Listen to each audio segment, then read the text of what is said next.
آگرہ میں مغل امپائر کے آرکیٹیکٹس کا ایک ایسا شاہکار موجود ہے جس کو آج پوری دنیا تاج محل کے نام سے پہچانتی ہے۔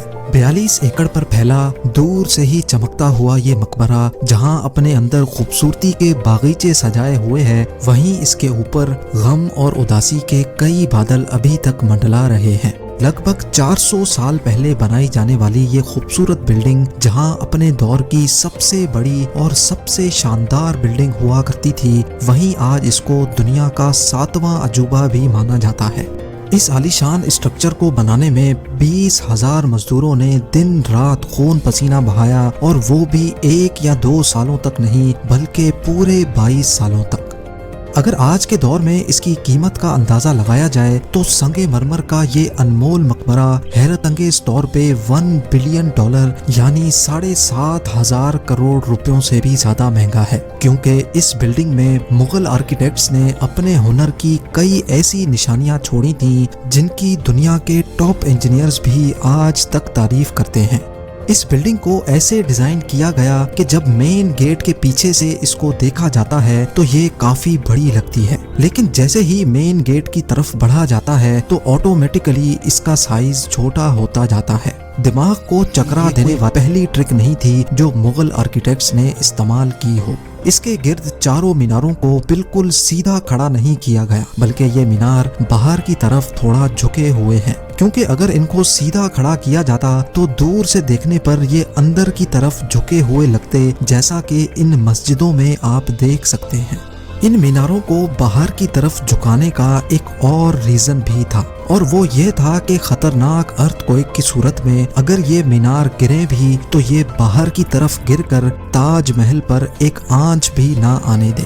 لیکن آخر ماجرا کیا تھا کہ اس کو بنانے والے کسی صورت میں اس پر ایک خراش بھی برداشت نہیں کر سکتے تھے۔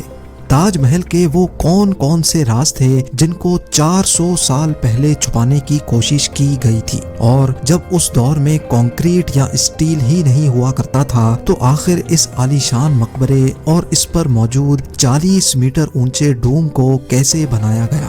یہ سب اور اس سے بھی زیادہ آپ جان سکیں گے آج کی اس اسپیشل ویڈیو میں۔ ناظرین، یہ معاملہ اسٹارٹ ہوا تھا سن 1607 میں، جب انڈیا اور پاکستان کے اس خطے میں مغل امپائر کا ہولڈ ہوا کرتا تھا۔ اس دن مغل شہنشاہ کا سب سے چھوٹا بیٹا شہاب الدین محمد خرم 15 سال کا ہو چکا تھا، اور اسی کی سیلیبریشن کے لیے آگرہ فورٹ میں ایک عالیشان پارٹی رکھی گئی تھی۔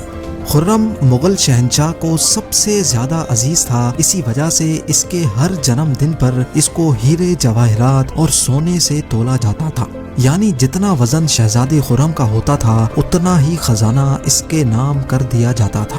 لیکن اس جنم دن پر کچھ اور بھی خاص ہونے والا تھا۔ مغل شہنشاہ نے شہزادے خرم کی شادی اپنے ایک وکیل کی بیٹی کے ساتھ کر دی جس کو ممتاز محل کے نام سے جانا جاتا ہے۔ ممتاز اور خرم کو پہلے دن ہی ایک دوسرے سے بے انتہا محبت ہو چکی تھی، اور اس وقت یہ کسی کو بھی معلوم نہیں تھا کہ اس محبت کا بول بالا ہمیشہ کے لیے رہنے والا ہے۔ اگلے 10 سالوں تک شہزادے نے کئی جنگیں لڑیں اور ان میں بھرپور کامیابی بھی حاصل کی۔ اسی وجہ سے شہنشاہ نے خوش ہو کر ان کو شاہ جہاں کے لقب سے نوازا، جس کا مطلب ہے دنیا کا بادشاہ۔ شاہ جہاں کی ٹوٹل 6 بیویاں تھیں جو آگرہ فورٹ کے حرم میں ہی رہتی تھیں۔ ان 6 میں سے شاہ جہاں سب سے زیادہ محبت ممتاز سے کرتے تھے، اور یہی وجہ تھی کہ ان کا زیادہ تر وقت ممتاز محل کے ساتھ ہی گزرتا تھا۔ وقت تیزی سے گزرتا جا رہا تھا، اور 4 سالوں کے بعد یعنی 1621 میں مغل شہنشاہ اچانک شاہ جہاں، جو پہلے ہی مغل امپائر میں خاصا فیمس ہو چکا تھا اور جو شہنشاہ کا چہیتا بیٹا بھی تھا، 1628 میں یعنی باپ کی موت کے بعد اس نے شہنشاہ کی گدی سنبھال لی۔